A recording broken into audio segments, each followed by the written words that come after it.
Enoch aj vraví: les mojím ľudstvom je, keď v ľudstve nie som zdravý. Po všetkých pevninách vidíš ich držať stráže, strom o strom opretý, ako im zákon káže. Nad tvorstva korunou ich koruna sa vznáša, z jej listia hovorí len dobro a len krása.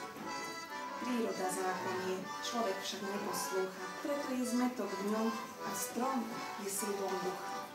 Vysoko v korunách sídli duch, ľahni si na zem a hore dívaj sa a potom napíš báseň. Nie každý dokáže napísať báseň pomocou pera a slov. Sú medzi nami básnici s mozolnatými rukami. Sú ľudia, ktorí dokážu preniesť myšlienky do dreva a vyčariť z nich trvácný skvost.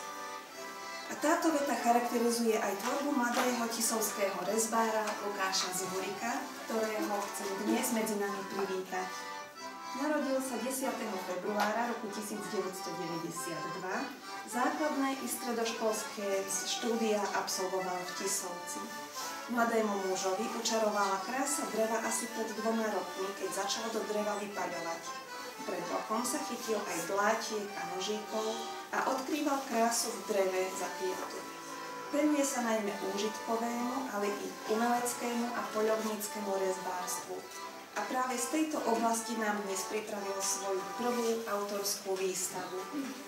Jeho drevorezby môžete vidieť aj na salaši z Bojska. Tak ja vám chcem najprv poďakovať všetkým, že ste prišli. Som táto hrstka ľudí, ktoré si našla čas prísť. Venujem sa hlavne vypaľovaniu dreva, tým som začal asi pred 2 rokmi. Vypaľujem to v podstate elektrikárskou mikropálkou. Neviem, či vám to niekto niečo hovorí. Je to už staršia technika, ktorá sa traduje dlho v tomto regióne. No a už pred rokom zachytíme to rezbárčenie, ešte zatiaľ som len taký začiatočník, ale pomaly sa učím, takže vidno ešte na tých obrazoch mám nejaké chybičky, tak za tej sa ospravedlňujem. Ale kto chce má svoj cieľ, tak naozaj vie ho dokázať naplniť a vie do toho cieľa dôjsť, pretože ako mi Lukáš povedal, naozaj je samok, ktorý nemá vôbec výkladné vzdelanie, nenavštevoval ani základnú umeleckú školu. Napriek tomu tie jeho práce sú naozaj veľmi precízne a do detailov spracované, aspoň to, čo som ja videla. Preto chcem poďakovať teda Lukášovi, že si našiel čas na takúto výstavu. Chcem poďakovať aj jeho najbližším, ktorí ho v takejto záľube podporujú a vytvárajú mu všetky podmienky na to, aby sa ďalej mohol rozvíjať, či už sú to rodičia, priatelia,